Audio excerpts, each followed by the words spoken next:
Hola muchachos, ¿podemos ahora sí comenzar? Bien, agarren sus cuadernitos. Ahora sí, a ver, ¿qué dice Lean? Maydelin, ¿qué dice? Yo solo veo, dice, hola, hoy veremos. Ah, caramba, ya he aprendido. Vamos a ver, hola, hoy qué veremos. ¿Qué había sido el tema? Tipos de reproducción. Tipos de reproducción. Permítame preguntarles, ¿qué es reproducción? A ver, ¿cuál de...? Me dice por su nombre, ejemplo, José Luis, yo creo que la reproducción es tal cosa. A ver, ¿qué es la reproducción? ¿Una opinión? Tal vez Gerson.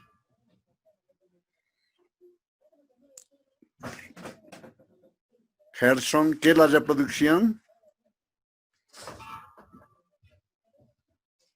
Daniela Hidalgo, ¿qué entiende por reproducción?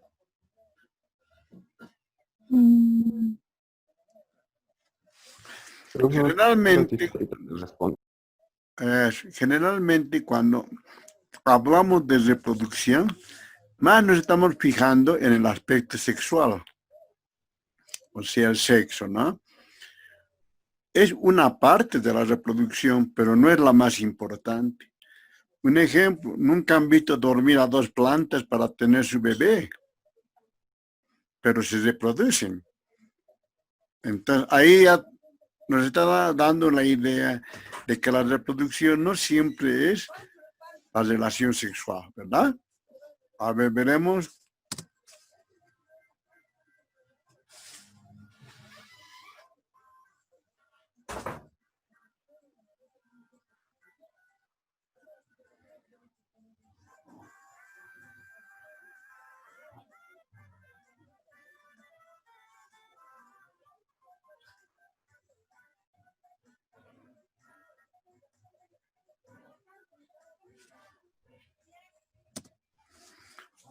¿Qué es la reproducción? Anoten, es un proceso biológico mediante el cual los organismos crean descendencia. Si es de seres humanos, por la unión de dos gametos, el espermatozoide y el óvulo. La unión puede ser artificial, en el laboratorio, por ejemplo. No ha habido relación sexual. Pero basta que se una el espermatozoide con el óvulo, ya va a haber descendencia.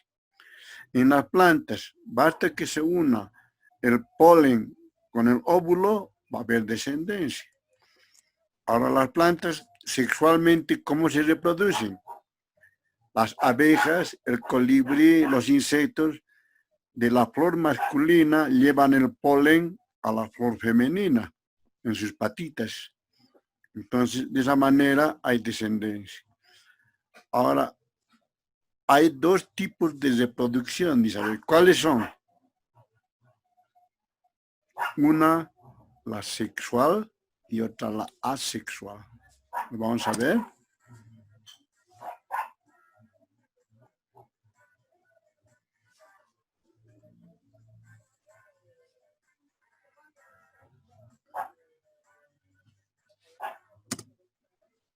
¿Está claro?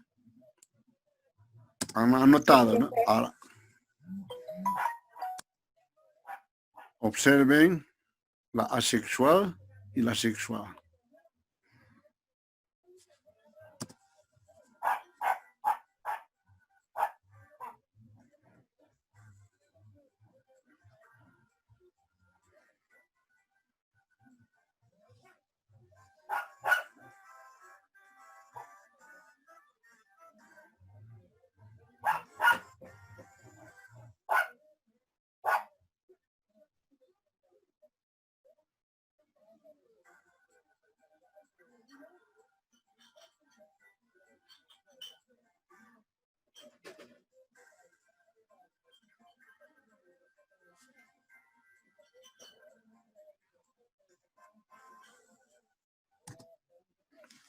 Observen eso. Para que haya reproducción sexual, se requieren dos progenitores. Uno hembra y otro macho. En el ser humano, una mujer y un varón. Por medio de la meiosis, hemos llevado la anterior clase, que es la mitosis, que es la meiosis. Por medio de la meiosis. ¿Por qué? El ser humano tiene 46 cromosomas, pero mi célula sexual solamente tiene 23. Y la célula sexual de mi esposa también tiene 23. Al unir las dos células, hacemos un hijo con 46. La meiosis ha influido para que yo que tengo 46, mi célula sexual solamente tenga 23. Se ha reducido a la mitad. Porque si no fuera eso, imagínense, yo 46, mi célula 46, mi esposa 46, nos uniríamos, daríamos un hijo elefante tal vez, ¿ve? Porque ya teníamos muchos cromosomas. Entonces, esto es importante, ¿no? Entonces, por la meiosis. Ahora, los gametos es el espermatozoide y el óvulo. Tienen que entrar en contacto en el momento de la fecundación. O sea, no es cualquier momento, en el momento de la fecundación. Eso quiere decir cuando la mujer está apta como para ser mamá. El óvulo está maduro, listo para esperar el espermatozoide y poder engendrar un hijo, ¿no? Pues eso se llama fertilización. Continuamos.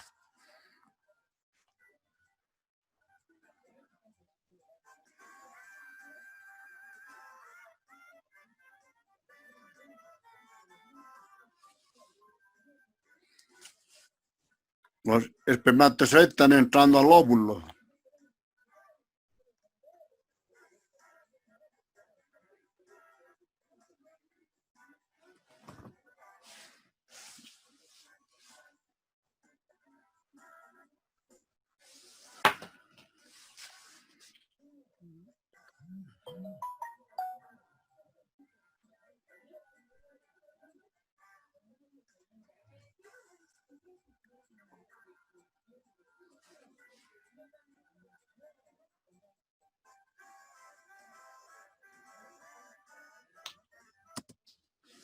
Ahora vemos la reproducción asexual. O sea, cuando no se unen los gametos, espermatozoide y óvulo. Ejemplo, una célula, no hay célula macho, no hay célula hembra. Las células son igualitas. Pero sus cromosomas mantienen el número, no es la mitad. Si una célula tiene 20 cromosomas, sus hijos van a tener 20 cromosomas. Como no hay una célula sexual, empiezan a partirse, se dividen las células en dos y dan lugar a hijos. Ese se llama, por eso tienen un proceso mitósico. La mitosis, ahí está, o mitótico también se llama.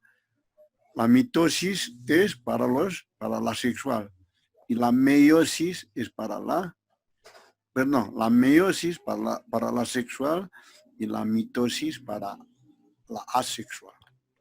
Entonces, el ser humano está con meiosis, aun cuando algunas células también tienen mitosis, pero de la célula sexual hablamos meiosis.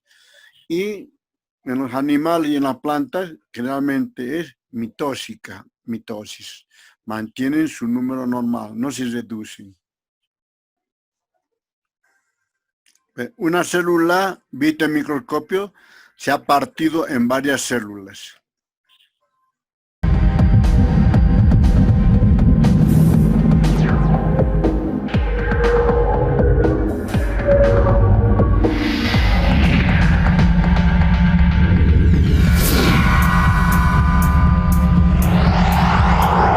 Biología 2. Programa 1. Tipos de reproducción y su relación con el avance científico.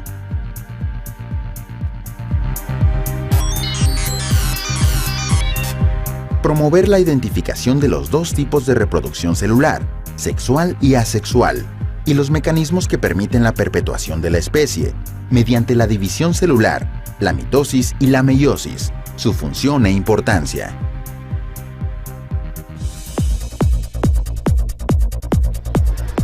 ¡Qué contenta estoy! Me encanta estar aquí, sentir que soy parte de la naturaleza. Somos seres vivos, somos parte de la naturaleza. Pero vayamos por los huevos para el desayuno, que ya tengo mucha hambre. ¡Vamos! 1, 2, 3. ¡Mira! ¡Cuántos huevos y pollitos! Gallina, huevo, pollito. Pero también huevo, pollito, gallina. Entonces, ¿qué fue primero? ¿El huevo o la gallina? Muy interesante tu pregunta. Esto tiene que ver con la reproducción de los seres vivos. La reproducción es un proceso biológico característico de todos los seres vivos. Es la capacidad de los individuos de dar origen a seres iguales o muy similares a sí mismos. Así se transmite la información genética de padres a hijos.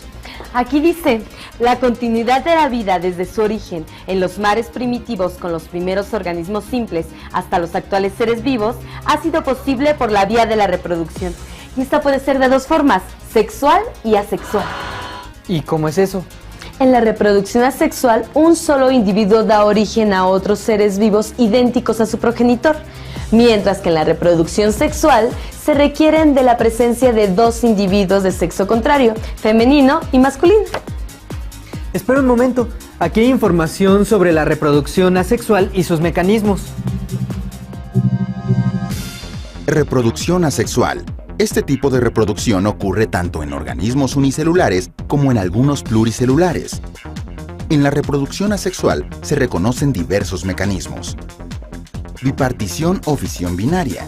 La célula madre se divide, produciendo dos células hijas. Así se reproducen las bacterias, algas unicelulares y amibas. En organismos pluricelulares está relacionada con el crecimiento y reparación de tejidos. Gemación. Del cuerpo del progenitor, sea unicelular o pluricelular, se forma un brote o yema que termina en un nuevo organismo. Así ocurre en las microscópicas levaduras, hidras, corales y esponjas marinas, entre muchas otras especies. Fragmentación. Ciertas fracciones que se desprenden del cuerpo de algún organismo pluricelular desarrolla un individuo independiente, como sucede en las estrellas de mar y lombrices de tierra. Hasta ahí recapitulemos, miren. La primera ha sido por bipartición. O sea, una célula se parte en dos. Es bipartición. La otra hemos visto gemación o yema. También disculpen las damas sobre todo, o teta. Recuerden eso, por el pezón de la mama de la mujer, así se desprenden yemas, ¿no? Primero en el núcleo, luego en el citoplasma. Entonces, eso es gemación. Y luego estamos viendo por fragmentación. Una estrella de mar, le quitan un brazo, supongamos, son 5 brazos. Le quitan todos los brazos y después cada brazo va a dar lugar a una nueva especie, a un nuevo ser. Entonces, eso es fragmentación. O en plantas, como el geranio y el nopal. Esporulación. A partir de esporas se produce un nuevo organismo. Las esporas permiten la adaptación para la reproducción, aún en condiciones desfavorables. Los hongos, helechos y algunas bacterias producen esporas. Esto de la esporulación es muy importante porque el coronavirus se reproduce por esporulación. Imagínense ustedes una tuna, una fruta, ¿no? Y ustedes agarran la tuna y le quitan la cáscara. En un plato ponen toditita la tuna con un tenedor, lo esparcen. Esas pepitas que vemos con la fruta, son esporas. Entonces, en la célula, como el coronavirus, que no es célula, sino virus, ingresa a una célula viva y esporas bota. Y las esporas agarran citoplasma de la célula viva y se producen en forma múltiple. Una puede dar 100, 10, 20, 30 virus nuevos, ¿me entiendes? Por eso es mortal. Entonces, la esporulación es el proceso asexual más dañino. Generalmente las bacterias, las enfermedades mortales están por esporulación. Ahora veamos partenogénesis de la abeja, ya está hablando, ¿eh? Partenogénesis. A partir de un óvulo sin fecundar se desarrolla un nuevo organismo. Siempre da lugar a hembras. Es una adaptación evolutiva que presentan muchos grupos de insectos, como las abejas y algunos peces y reptiles. Para que comprendan mejor la partenogénesis, es lo siguiente. Una abeja reina, porque no todas las abejas tienen sexualidad, solamente la abeja reina, y 5.000 zánganos. La abeja reina, cuando está en la época de fecundidad, bota un líquido que atrae al olfato de los zánganos, vuela en forma de ochos, se sube hacia arriba y los zánganos salen detrás de ella. De los 5.000 zánganos, muchos mueren en el camino. El que la alcance, el más veloz, el más fuerte, la aparea a la reina. La reina tiene más de 10.000 óvulos, los fecunda los 10.000 óvulos. Y después de haber tenido la relación, la abeja reina lo mata al zángano. Los zánganos que no han llegado donde la reina vuelven a la colmena, pero la reina avisa que ya ha sido fecundada. Las abejas obreras los botan a los zánganos y nunca más vuelven a entrar al panal. Mueren de hambre. Es el destino de los machos, morir de hambre. Ahora la reina deposita huevos, como han visto, y una vez hace una colmena, después otra colmena. Ya no necesita machos para tener reproducción. A eso se llama partenogénesis, ¿no? Entonces, una vez que ha sido fecundada, de por sí la abeja reina va a ser todavía madre de muchas abejas en otras colmenas. Entonces, eso se llama partenogénesis. Ahora vamos a la vegetativa de las plantas. Reproducción vegetativa. Así se reproducen principalmente diversos grupos de plantas. De las ramas o tallos se forma un nuevo organismo. Es muy utilizada por los seres humanos en sus cultivos. Con la reproducción asexual se genera un mayor número de descendientes y en menor tiempo.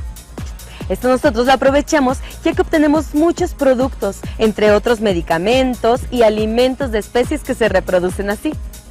Eso quiere decir que la reproducción asexual garantiza la supervivencia de algunos organismos y además nosotros nos beneficiamos de ella. Por su parte, la reproducción sexual ha sido muy importante evolutivamente, ya que ha favorecido la variabilidad genética. Eso promueve la biodiversidad.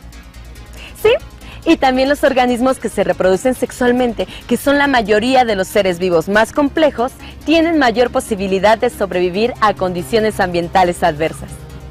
Veamos las etapas de la reproducción sexual y los tipos de fecundación. Reproducción sexual. En este caso es necesaria la unión de las células sexuales, óvulos y espermatozoides.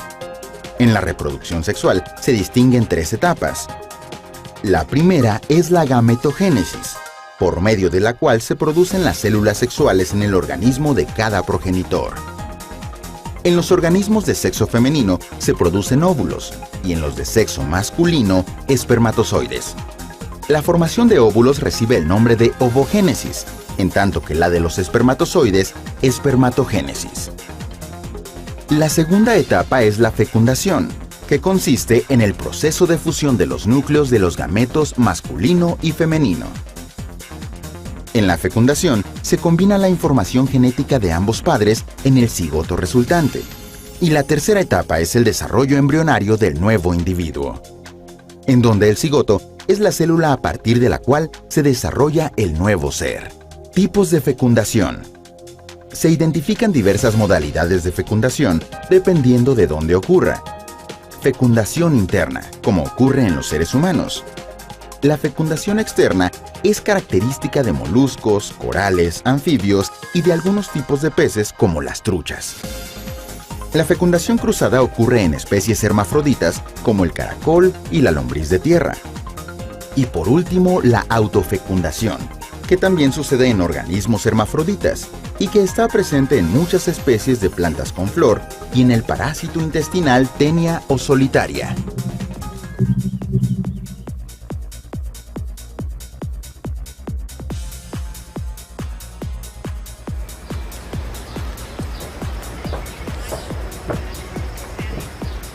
¿Qué tiene tu rodilla, Raúl? Estoy quitándome la costra porque me da mucha comezón. Tu herida cicatrizó pronto, ¿no? Sí, mi piel se regeneró, pero ¿cómo sucede esto? Bueno, hace rato hablábamos de la reproducción. Y esta, en primer lugar, sucede a nivel celular. Todos estamos formados por miles de millones de células que llevan a cabo un ciclo. Seguramente las células crecen, se reproducen y mueren. La reproducción celular es la base del crecimiento de los organismos, de la reposición de células y de la reparación de los tejidos dañados. Como sabemos, la célula es la unidad básica de la vida. El ciclo celular consiste, a grandes rasgos, en el crecimiento, desarrollo y reproducción de las células. Durante su ciclo de vida se distinguen dos grandes etapas, la de crecimiento o interfase, simbolizada por la letra G, y la de reproducción, representada por la letra N. Durante la interfase ocurren tres procesos, uno de crecimiento o G1, otro de síntesis de ADN o S y por último otro de crecimiento o G2. En la etapa representada por la letra M se manifiestan los procesos de reproducción celular llamados mitosis y meiosis. El mecanismo por medio del cual se forman células nuevas es la mitosis. Consta de 4 etapas: profase, metafase, anafase y telofase. En la profase, la cromatina duplicada se tuerce y enrolla, se compactan y engrosan, formando los cromosomas que se ubican a los lados opuestos del núcleo. En la metafase, se alinean en el ecuador de la célula. En la anafase, los cromosomas se dividen en 2 cromátidas que se desplazan hacia los polos de la célula. Durante la telofase, la membrana celular envuelve cada conjunto y los cromosomas se expanden y se paran del uso.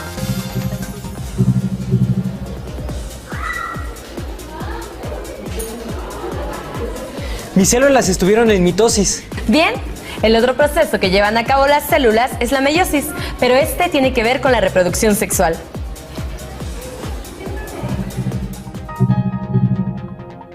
En la meiosis ocurren 2 divisiones mitóticas consecutivas, llamadas meiosis 1 y meiosis 2.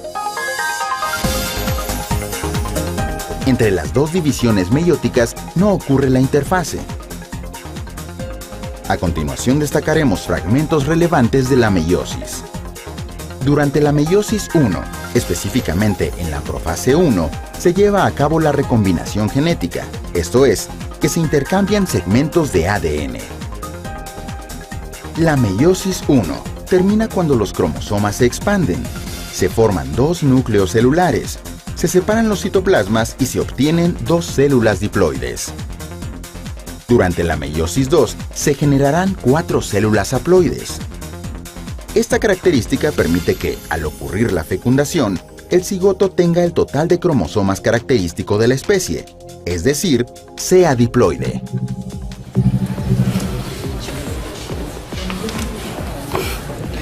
La meiosis es una maravilla. Ninguna de las células hijas tiene la misma información genética, pues hay una recombinación del material genético. Por eso, en una misma familia, como en la mía, podemos encontrar hermanos con distinto tono de piel, estatura, color de ojos, entre otras diferencias. Somos únicos como individuo. Nuestros rasgos nos hacen únicos en el universo. Igual que tú. Mira, tú y yo no nos parecemos en nada. Mis células sufrieron un desorden. Mejor veamos qué pasa cuando se presenta un desorden en el ciclo celular.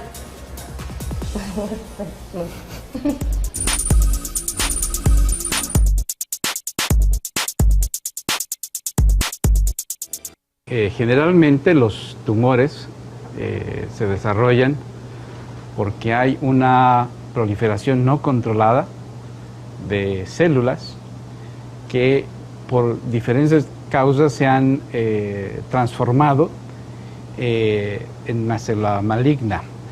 Esta malignización de la célula se debe fundamentalmente a que hay procesos moleculares que se han descontrolado, y lo que ha generado que una célula, en lugar de tener puntos de control importantes en sus mecanismos de diferenciación y proliferación, estos se han perdido, y por lo tanto la célula empieza a proliferar, empieza a crecer descontroladamente y por tanto se transforma en lo que se conoce como un tumor. Y estos tumores pueden ser benignos o malignos, va a depender muchísimo de qué tipo de descontrol ocurre para que esta célula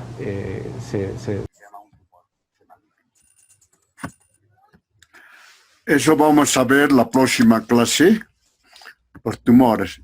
El trabajito que les corresponde ahora a ustedes, ¿qué enfermedades puede haber? No hablemos siempre de las enfermedades sexuales, sino hablaremos de las enfermedades como el tumor, por ejemplo, el cáncer en la matriz, en la próstata. Busquen ustedes una enfermedad, pues sí, cáncer de próstata para los varones y cáncer de mama o de la matriz para las damas. ¿Qué les ha parecido, muchachos?